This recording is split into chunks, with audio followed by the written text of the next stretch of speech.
अस्सलाम वालेकुम। अमिता खातून Mishra news channel Korea में आप सभी का स्वागत है। हमारे जितने वीडियो देखने वाले श्रोताओं सभी को नमस्कार। आज आप लोग एक जगह बैठे थे और हमारे वीडियो के बारे में बहुत जगह चर्चा हो रही थी, बातचीत हो रही थी और इस बात की खुशी है कि किसी के बारे में छानबीन करना, कोई आदमी कोई अगर काम कर रहा हो तो उसके बारे में सोचना, विचार करना और अपने राय मशविरा देना, ये अच्छे नागरिक होने का प्रमाण है। और इस संसार में सबको मालूम है कि दो जाति है, पहला स्त्री पुरुष दो। अब लोगों ने तरह तरह के लोग बना लिए, हम फलाने जात के, हम फलाने जात के, हम फलाने जाति के, और हजारों जातियां अपने इस संसार में फैली हुई है और सभी जाति बोल रहा है मैं श्रेष्ठ हूं। और सभी जाति के अंदर में भी अलग अलग वर्ग बटी हुई है। ब्राह्मण समाज है, उसमें भी कई जाति के लोग हैं। क्षत्रिय समाज के लोग हैं, उसमें भी बहुत है, जबकि बोलते मैं क्षत्रिय हूँ, ठाकुर हूँ, ये हूँ। वैश्य समाज के, उसमें भी कई जातियां बटी हुई है, मैं तुमसे श्रेष्ठ हूँ, हमसे ये है ये है।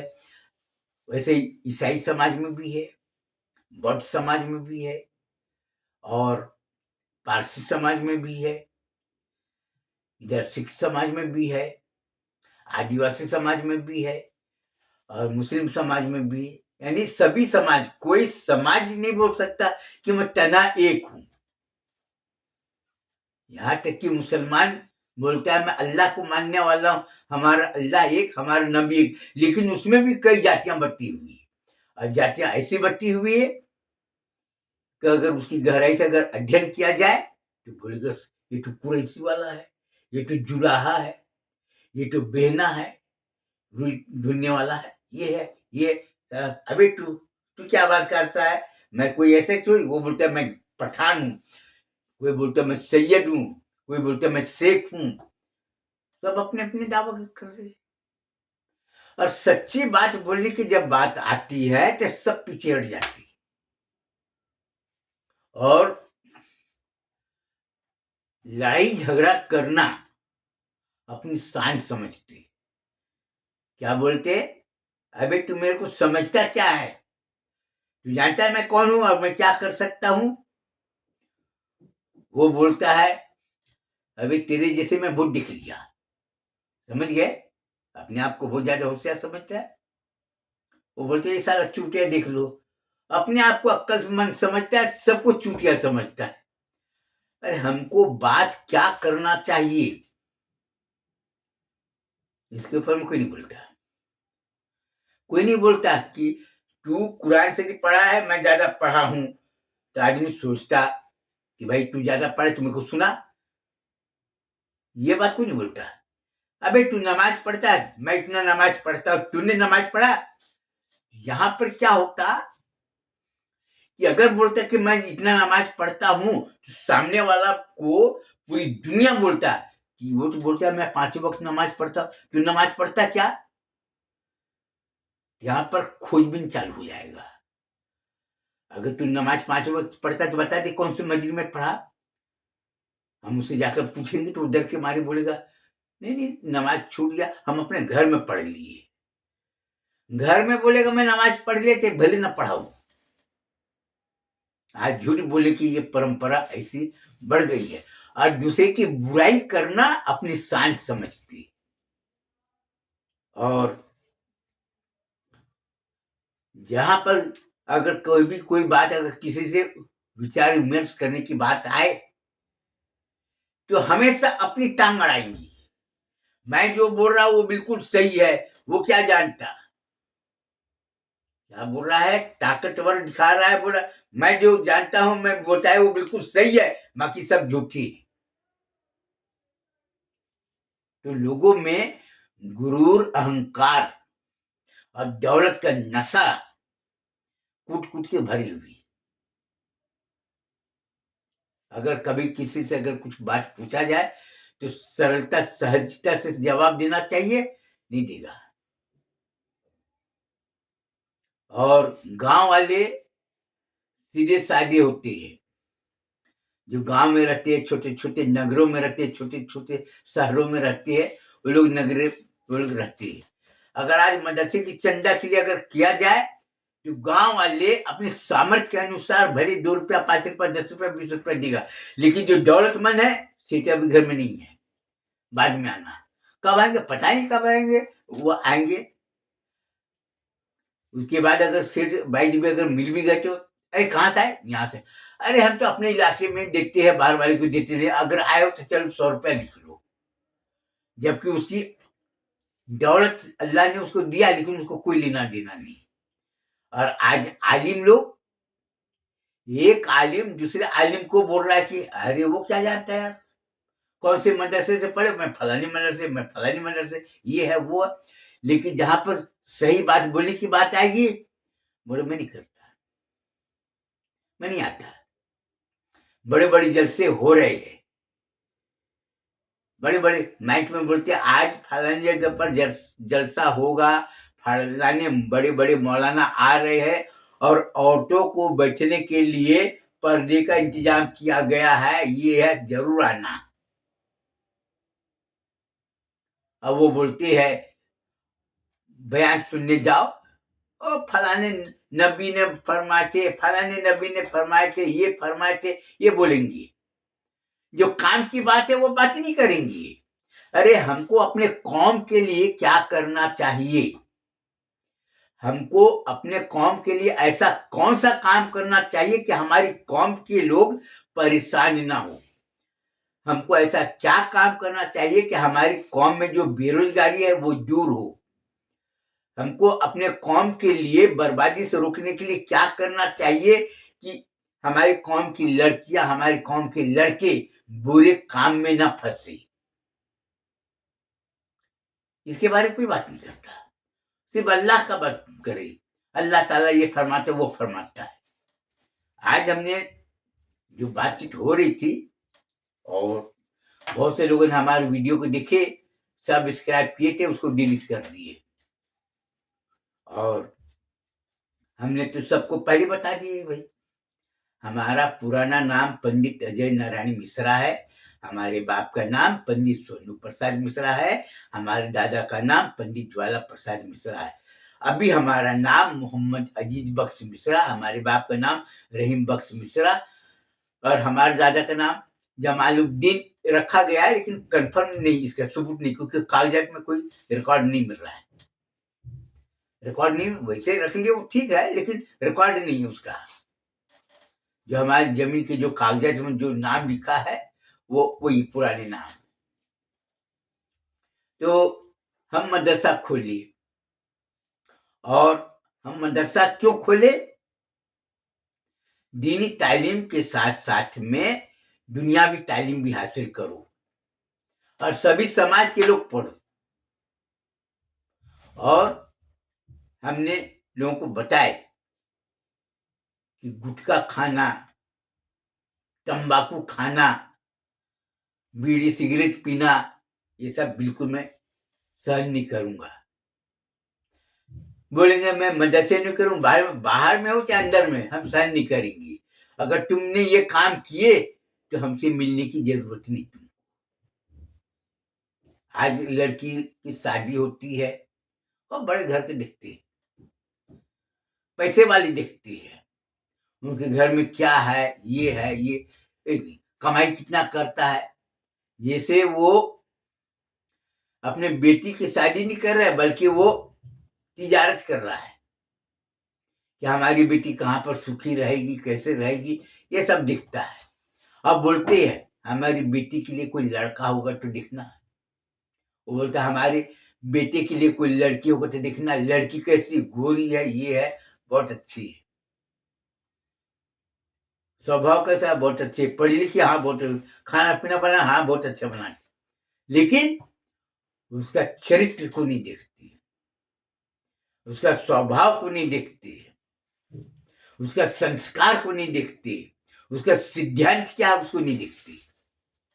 हर जगह ढिंडोरा पीटती, फलाने क्या है यार, लड़की के लिए गए थे पता करने के लिए। लड़की तो हमने 10-12 लड़की दिखे, बहुत अच्छी अच्छी, गोरी है, पढ़ी लिखी है, अच्छे खानदान के, ये सब दिखे। और शादी हो गई, साल 2 साल, ये उसके बाद में टूटू में अब सास बोलती मेरी बेटी का किस्मत फूट गया। भैया तुम्हारे बेटे का किस्मत किसने फोड़ा? तुम्हारे बेटे का किस्मत को किसने फोड़ा और किससे फोड़ा? हथौड़ा से फोड़ा कि भाला से फोड़ा कि छेनी हथौड़ी से फोड़ा? किससे फोड़ा ये तो बता मेरे को। अब जब लड़की वाले बोलते अरे हमारा दामाद ठीक नहीं यार, हमारी बेटी के ससुराल वाली ठीक नहीं। भैया तो ठीक नहीं है तो तुम अपनी बेटी की जब शादी किए थे तो आंख में क्या लगा लिए थे कि तुमको दिखाई नहीं दे रहा था? मुंह में तुमने क्या ठूस लिए थे कि मुंह से आवाज नहीं निकल रही थी? वहां पर तो बोलते लड़के वाले के घर द्वार तो बहुत अच्छा है, पैसे वाले है, ये है, फलानी खानदान की है, लड़का इतना पढ़ा लिखा, इतना रुपया कमाता है। लेकिन लड़के जुआरी है, शराबी है, अय्यासबाज है, इसके बारे में नहीं छानबीन की है। तो सब अपनी अपनी कमजोरी छिपा रहा है, अपना पाप को छिपा रहा है, अपना पाप को छिपा रहा है और अपना पाप का घड़ा दूसरे के सिर के ऊपर फोड़ रहा है। अरे मेरे को फलाने ने फंसा दिए, मैं दूसरे के कहने में आ गया, मेरे बेटी का तो जिंदगी बर्बाद हो गई। उधर लड़के वाला रो रहा है, अरे मैं फलाने के कहने में आ गया, लड़का कमाता है, अच्छा पैसे वाला, अच्छा घर द्वार है, कार है, बंगला, ये वो है, सब दिखा। लेकिन बाद में पता चला लड़का तो जुआड़ी है, शराबी, अय्यासबाज है, नशा करता है। साला तो पहले तुम क्या कर रहे थे? ये तो मैं कितना बार सुन रहा हूं, ये 50 साल से सुनने में मिल रहा है। और आज कई जगह घर में कुरान शरीफ पढ़ रहे, मैं देखा, और औरत लोग भी पढ़ रहे और आदमी लोग पढ़ रहे, और नमाज पढ़ने के लिए जा रहे, और ये जा रहे। तो मैं पूछता भैया मैं कौन से मस्जिद जाऊं या कि हमको मुसलमान लोग मिलेंगे? मेरे को तो ऐसे दिख रहा है जैसे कोई बाहरी दुनिया से आया हो। कोई आदमी जब बोल दिया कि भैया मैं तो उर्दू अरबी जानता नहीं और दीन इस्लाम के बारे में हमको पूरा जानकारी नहीं, मौलाना लोग जो बयान करते मस्जिद में जुमा में और जो जलसा वगैरह करते उसमें जो सुनने को मिलता है ऐसा ऐसा करना चाहिए, और जो आलिम बोल रहा है वो खुद नशाकार, वो झूठा मक्कार है।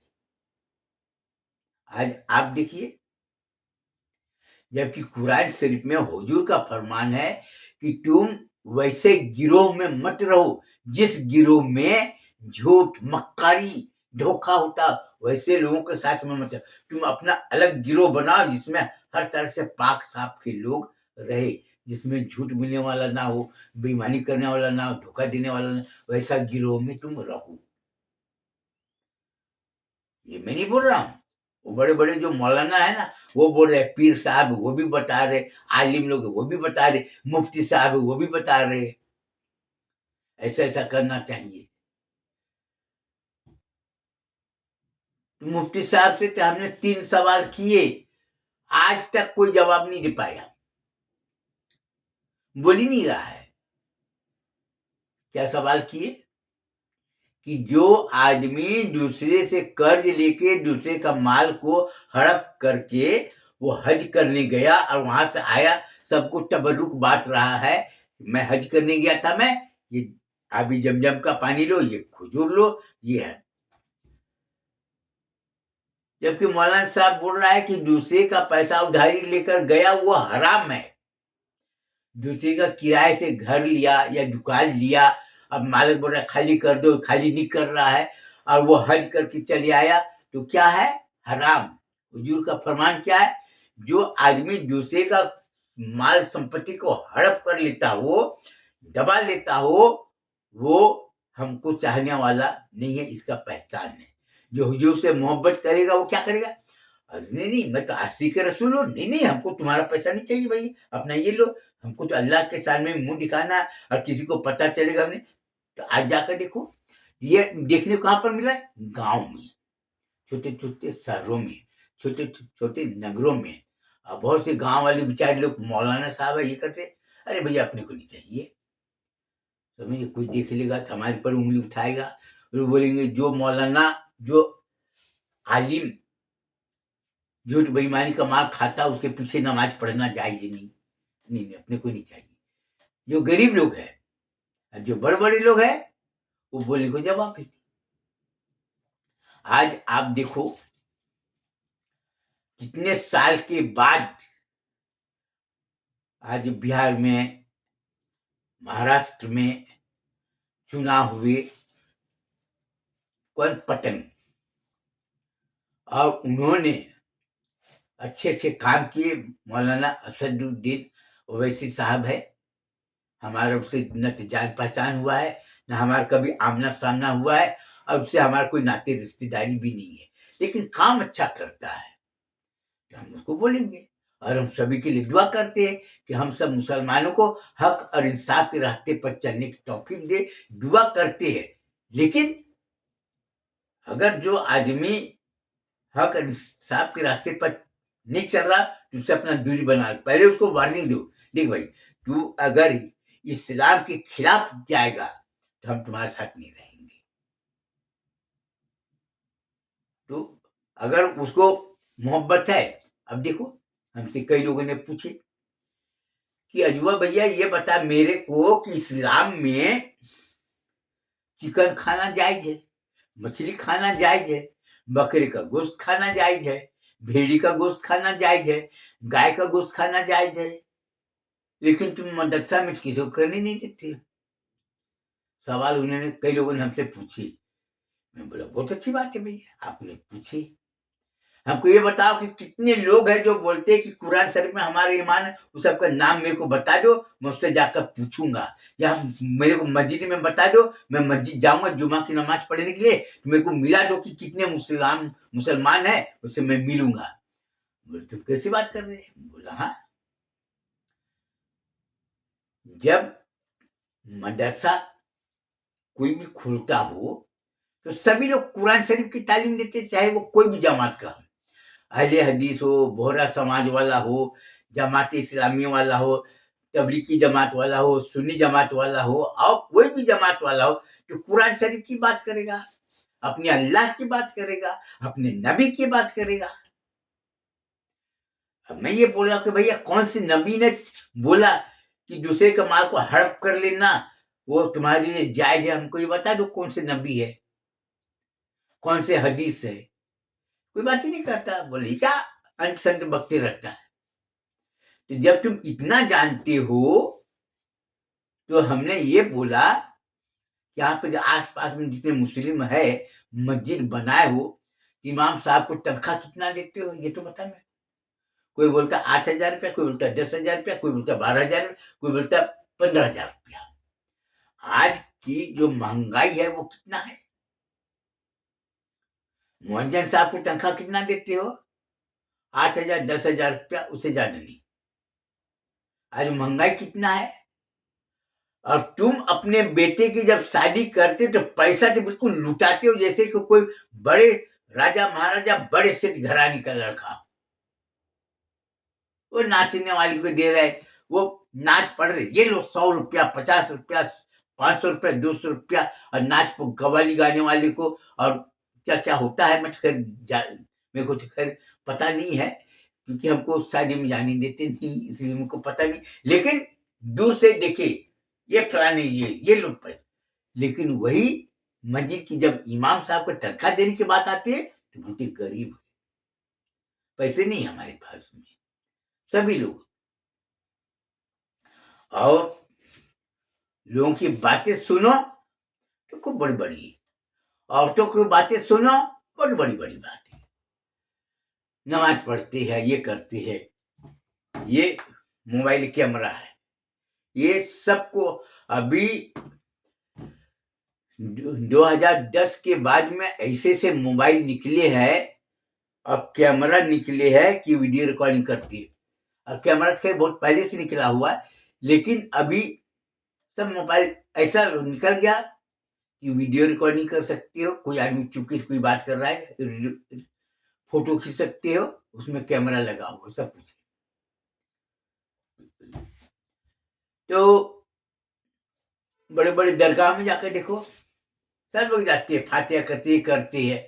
औरतें लोग सूर्य यासीन पढ़ते, कुरकुरा, उसका सिर कैसा ढका होना चाहिए, ये कैसा होना चाहिए, पूरे सब बदन सब दिखाई दे, वीडियो है। लेकिन हमसे कोई जब जीत नहीं पाता है ना, हमारे ससुर को जाकर बोल देते हैं कि दादाजी आपके दामाद है ना, वो ऐसा ऐसा कर रहे। बस हमारे ससुर, हमारी बीवी मेरे ऊपर में भड़क जाती है कि दामाद बाबू आपको ये सब नहीं करना। तो सब रखे या भैया, हमारे ससुर ने बोले दामाद बाबू आप मस्जिद बनाओ अपने पैसे से, मदरसा बनाओ अपने पैसे से, मदरसा चलाओ अपने पैसे से। मदरसा चलाना है ना, आपको कारोबार करो, नमक साबुन हल्दी मिर्च धनिया वासीपुर चाय पत्ती शक्कर दाल बेचो, जिसको मोहब्बत होगा वो लेगा। और दरी लुंगी चादर बेचो, लड़की लोगों को सिलाई सिखाओ, रोजी रोटी से लोगों को जोड़ो, जिससे कि तुम्हारा आमदनी का जरिया, तुम्हारा आमदनी का जरिया अच्छा मजबूत हो जाएगा। चंदा मांगने की तुमको जरूरत नहीं। आज मुसलमान लोग से मैं ये पूछना चाहता हूं कि आप अब बोलते हो मैं ईमान वाला हूं, अल्लाह अल्लाह एक है, अल्लाह और हमारे नबी के लिए जान माल कुर्बान, कि तुम अपने इस्लामी भाई के लिए क्या सोचते हो? हमने तो कई बार बताया, 1,000 रुपया, 5,000 रुपया, 10,000 रुपया बॉन्ड निकाल, मेरा बॉन्ड मत खरीदो, तुम लोग अपना करो, अपना 1,000 रुपया, 5,000 रुपया, 10,000 रुपया जमा करो, 1-2 करोड़ 5 करोड़ रुपया जमा करके अपना छोटा इंडस्ट्री लगाओ, अपने काम को लोगों को रोजी रोटी से जोड़ो। मेरे कंपनी में मत लगाओ, अपना करो, लोगों को दिखाओ। इस तरह से जब एक करेगा, उसको देखा दूसरे को देखा तीसरे, इस तरह से। आज देखो मुसलमानों की कितनी दुकानें हैं, कपड़े की दुकानें, सिलाई की दुकानें, कितने। कोई नहीं बोलता कि मैं नहीं करता, सभी खोल लिए और सभी की दुकान चल रही है। पान की दुकान चल रही, होटल चल रहा है, चाय पानी वाला, मिठाई की दुकान चल रही, कपड़े की दुकान है, और तरह तरह की किराने की दुकान है, हार्डवेयर की दुकान है, और क्या दुकान है मैं क्या बताऊं, है चला रहे। एक ही शहर में कितने दुकानें किराने की, एक ही शहर में कितने पान की दुकान, एक ही शहर में कितने होटल है, सभी का होटल चल रहा है। जब तुम ये काम कर सकते हो तो अपने कौम को रोजी रोटी जोड़ने के लिए छोटे छोटे इंडस्ट्रीज नहीं लगा सकती। हम बोल रहे कि तुम्हारे घर का खर्च इतना ज्यादा, एक इमाम साहब के घर में खर्च कितना होगा, इसके तो जवाब दो। और आज बहुत ही अहम सवाल मैं लेकर आया हूं कि MIM जो जीता है ना, वो बी वो है BMC, एक खातून है, लड़की है, उसका शेख क्या नाम है मैं भूल गया। वो हर जगह प्रचार की, उन्होंने बहुत अच्छा प्रचार किया। और MIM में जो कार्य करता है, बहुत से लोग बढ़ चढ़ के हिस्सा लिए, और जो कैंडिडेट है वो लोग भी बहुत अच्छा बढ़ चढ़ के हिस्सा लिए, और लोगों ने भी बहुत अच्छा ये हिस्सा लिए और काम किए। तो मुसलमानों की अपनी पार्टी होनी चाहिए, ये पहले होना चाहिए, लेकिन ये अभी हुआ है। और अभी बंगाल में चुनाव है, MIM वाला वहां पर भी है। अब मुस्लिम लोगों को ये सोचना है कि हमको अच्छे काम करना, अच्छे कैंडिडेट को देना है। उत्तर प्रदेश में भी है तो अच्छे करना है। अभी आपके सामने एक महत्वपूर्ण सवाल उठाया हूं, ये है बोतल। ये बोतल देख लो, ये है नीले लेवल का, ये बोतल देख लो, ये है लाल लेवल का, और ये बोतल देख लो, ये गोल है। 3 बोतल है, और तीनों बोतल में पानी है। मैं अवाम से ये पूछना चाह रहा हूं कि अगर आप ईमान रखते कुरान शरीफ में और हुजूर से बे इंतहा मोहब्बत करते हैं, तो आप सही जवाब दोगे। ये बोतल में पानी है, ये बोतल में पानी है, बोतल बिल्कुल साफ है, लेकिन पानी गंदा है।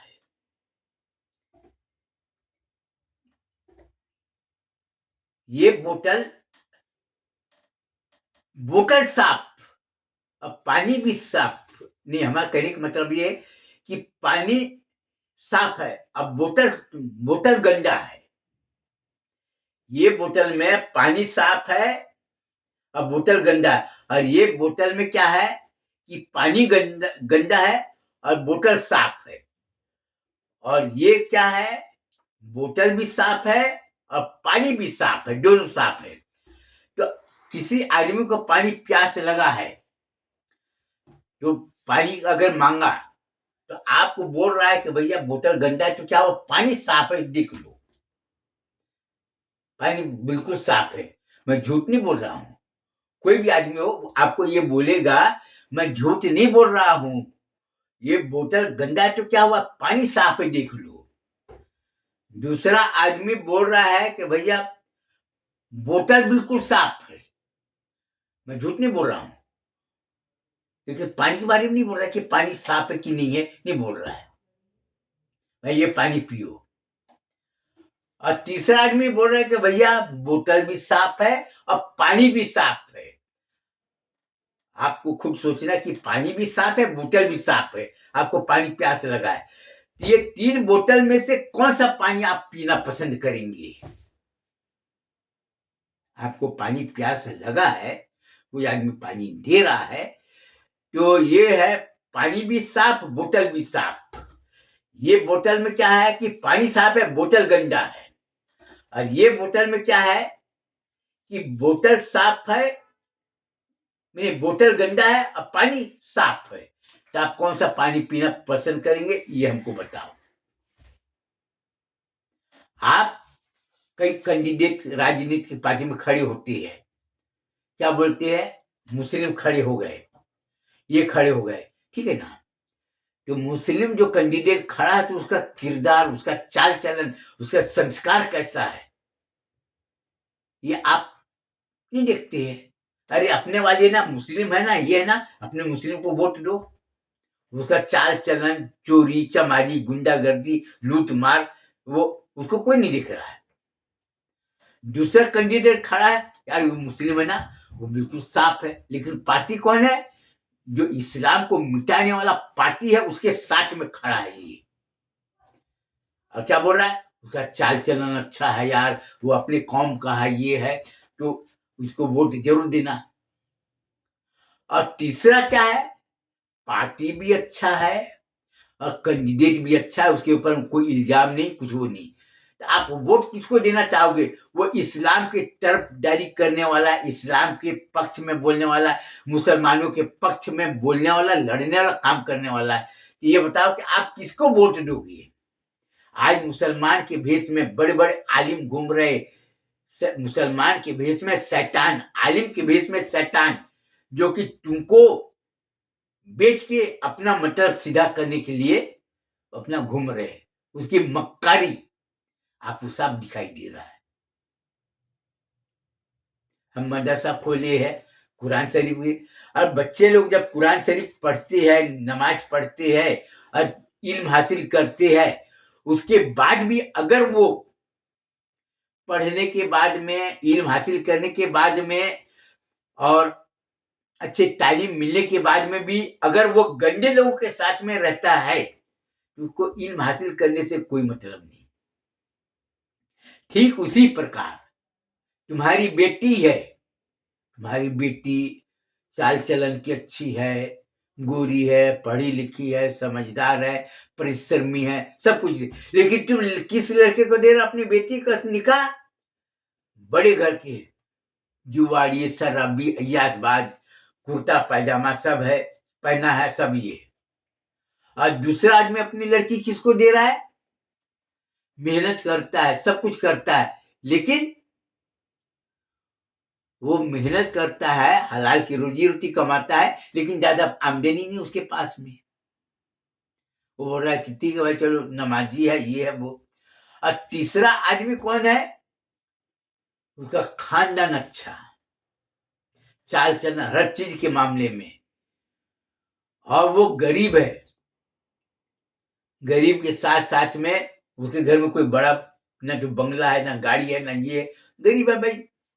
भाई अपना मेहनत कर रहा है, जितना मेहनत करता है उतने उसको पैसा मिलेगा। तो आज वो लड़की किसको दे रहा है? उसको दे रहा है। तो 3 लड़की की शादी हो गई और तीनों निकले शादी एक स्कूल में पढ़ने के बाद में, और 10 साल के जब बाद में मिले, जो बड़े घर की थी वो जुआड़ी, शराबी, चोर, लुटेरे इधर में काम करते, बड़े घर में थी।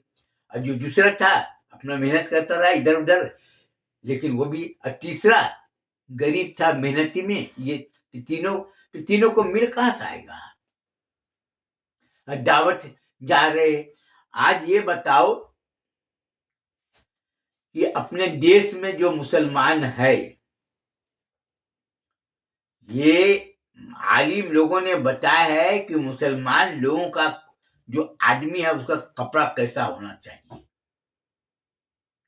हर चीज का पहनावा है ना भाई। धोती कुर्ता पहनता है तो क्या बोलते हैं, वो हिंदू समाज का है, ब्राह्मण है, क्षत्रिय है। और ये तो ये होगा, वो भी कुर्ता पैजामा पहनता है, उसका कुर्ता पैजामा अलग है जो मारवाड़ी लोग पहनते हैं।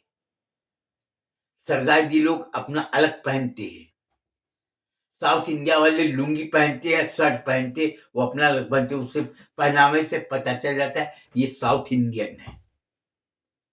गुजराती लोगों का पहनावा अलग है, उससे पता चल जाता है कि वो गुजराती है। बंगाली लोगों का पता चल जाता है, उसका वो पहनते हैं, अलग पता चल जाता है। मुस्लिम लोगों का कुर्ता पैजामा रहता है, वो अपना अलग पता चल जाता है कि ये मुसलमान है।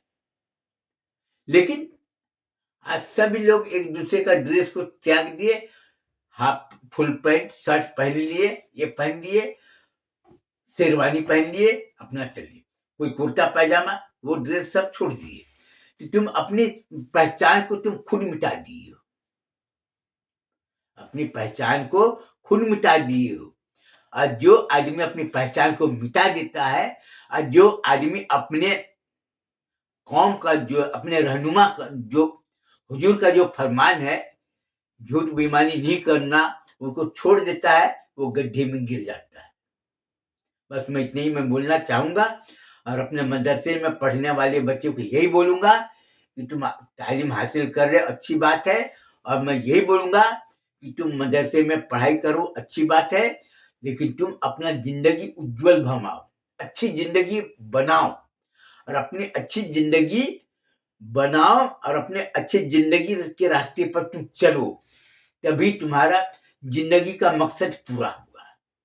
और हमारे मदरसे में सभी समाज के लोग पढ़ते हैं, और सभी समाज के लोग पढ़ने के पीछे हमारा उद्देश्य क्या है कि सभी लोग, अनेकों समाज के हैं, लेकिन सभी लोगों में क्या होना चाहिए, एक दूसरे के प्रति सहयोग की भावना होना चाहिए, एक दूसरे के प्रति स्नेह प्रेम होना चाहिए, एक दूसरे के प्रति क्या बोलते हैं उसको, सहयोग के साथ साथ में दया न्याय की प्रणाली अच्छी होनी चाहिए। और सभी समाज के लोग, कई समाज के लोग हैं, संस्कार अलग है, शिक्षा एक ही है, लेकिन संस्कार अलग है। लेकिन सभी संस्कार को, अलग अलग संस्कार होने के बाद में भी दोनों में एकता होना चाहिए। एकता कैसा? जैसे हमारे मदरसे में कई समाज के लोग हैं, वो दूसरे समाज का, हम उसकी घर के बहू बेटी हो, बहन हो, हम अगर उसकी रक्षा करेंगे, उसको सम्मान देंगे, उसकी बहू बेटी, उसके माँ बाप को सम्मान देंगे उसके, तो हमारी पहचान अलग बनेगी। और उसकी पहचान, इसमें क्या होगा कि हम लोग दोनों में एकता के साथ साथ में सहयोग की भावना और प्रेम की भावना, तो उसमें क्या होगा कि जीवन का आनंद जो मिलता है, जो खुशी होता है, वो बहुत कीमती होता है। और वो आपको आभास होगा। जैसे पंखा चलता है ना, पंखा चलता है, पंखा अलग अलग कंपनी के, लेकिन लोग बोलते ना ये कंपनी का पंखा लो बहुत हवा देता है, बोलते ये कंपनी का पंखा लो बहुत हवा सभी देती है, लेकिन सबका अलग अलग है। ठीक उसी तरह से अलग अलग पंखा होने के बाद में सभी का उद्देश्य क्या है, हवा देना। अलग अलग कई कंपनी, उसी तरह से हमारे मदरसे में पढ़ने वाले कई समाज के लोग हैं, सबका अलग अलग है संस्कार, धर्म अलग अलग है, लेकिन सब में क्या है, सहयोग की भावना, स्नेह प्रेम की भावना, एकता की भावना, मान सम्मान करने की भावना होना चाहिए। तो हम क्या होंगे? हमारा जीवन सफल होगा। इसके साथ ही मैं अपना बयान खत्म करना चाहता हूँ। उसके बाद फिर मिलेंगे, तब तक के लिए आप हमको अनुमति दीजिए। खुदा हाफ़िज़।